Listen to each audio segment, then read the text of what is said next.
Time for your weekly NBA update. We talked a lot last week about some potential trades that were about to go down, maybe in the National Basketball Association, but can't start this weekly update without talking about what happened on Monday with the not really level of Malice in the Palace Part 2, but Monday night in Charlotte gave us the one of the ugliest moments of the NBA season. Third quarter altercation between the Pistons and the Hornets escalated into a full-on brawl with multiple fights going on at one time. Four players were ejected. Jalen Duran, Isaiah Stewart, Miles Bridges, Diabate also got ejected. Hornets coach Charles Lee ejected later for going after officials in the game. Police briefly on the court, never a good look. So it wasn't trash talk. It was punches thrown, headlocks, total loss of control, and something that might be entertaining on social media, but something that the NBA does definitely not want to see again. No, absolutely not. We do want to see, however, the Hornets mascot just slowly trotting Walking his right way through the middle of the fight. right through the screen. But no, it's anytime something like this happens, and there have been fights, there have been scuffles, but nothing to this extent here recently in the NBA. It's always a bad look for the sport. It's always a black eye for the sport. And I mean, whether it's whatever conversation you want to throw at this, it's never good to see a bunch of your athletes completely lose control like that. Detroit says they were targeted. Charlotte says it spiraled out of control. Refs say everybody crossed the line, but this isn't like the 90s toughness of the NBA. This was lack of discipline, and the NBA is probably going to bring the hammer on suspensions that are coming. But Charlotte in particular can't really afford to have these because they're right there in the middle of a play-in tournament push. And they can't be losing significant players for a long period of time. Yeah, absolutely. I don't think it's going to be as bad as you mentioned the Malice in the Palace before.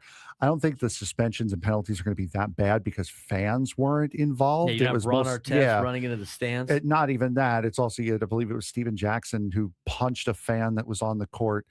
This was all contained on the court, but I can't see like any less than a 5 to 10 game suspension for some of these guys. Probably the guys who instigated it a little bit more so if that. We're at the All-Star break coming up for the NBA, and for most of the season, the West had dominated the East in terms of better teams, but not anymore. Since January 20th, the East is 48-22 against the West, and overall interconference record now nearly even, with the West winning 142 games and the East winning 139. Yes, the West is still deeper, but the idea that the East is soft is really starting to fade. Yeah, absolutely. I mean, it's the East has had a lot more competitive games this year, and I actually believe I'm not sure. Is it East versus West in the All-Star game this year, or is it? No, I think they're doing it's the league versus the world, U.S. versus the world, right? I don't pay attention to the NBA All-Star stuff enough because nor should you. The game is kind of a waste. The East might not have as many contenders in the NBA, but it has more teams playing connected. Yeah. It has more teams playing physical. It has more teams playing playoff style basketball right now. Pistons, Knicks, Celtics, and even the Hornets are part of that shift. Yeah, absolutely. And we've seen with the Hornets, that is a huge change because we've seen the Charlotte Bobcats, Charlotte Hornets have always been towards the bottom of the East, and now they're starting to run towards a playoff spot. So that is a very, very big and good change for them. And unfortunately, it's getting highlighted in the midst of all of this. And so is Detroit. Now, Detroit's number one in the power rankings on NBA.com, but can they handle the spotlight? They sit at number one for a reason. They're 38-13. They got an elite defense, 7-1 versus other top six teams. But the fight raises a real question: Can the young contenders keep its composure when teams start coming at them physically? And they failed that on Monday. Yeah, they absolutely did. And especially the teams like the Knicks that are nipping at their heels. The Celtics aren't as good as they have been, but they're still a very, very good team. Miami also running around in the mix. I mean, there are some good veteran teams out there that are going to give them fits. And if they can't control emotions, can't control tempers, we're back to the bad boys of Detroit again. Let's go to the Western Conference, where Oklahoma City, Denver, and Minnesota are still near the top of the power rankings, but starting to show some warning signs among Western contenders.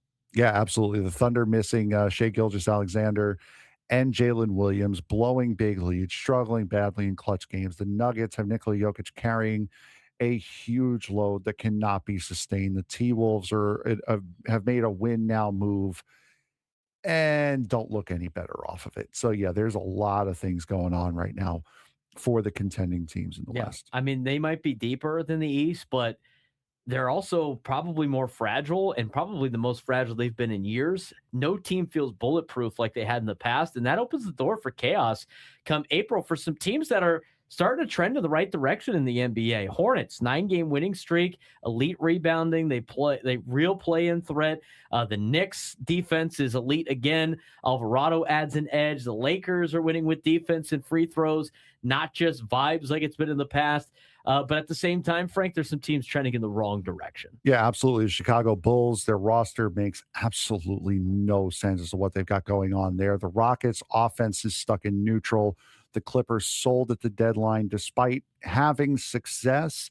So, I mean, and you can also kind of put the Lakers on this as well, because we heard LeBron come out and say that the Lakers they're not tough enough to play a full 48 minutes, which is funny with LeBron being the one to say that, who probably hasn't played a full 48 minutes in the last couple of years.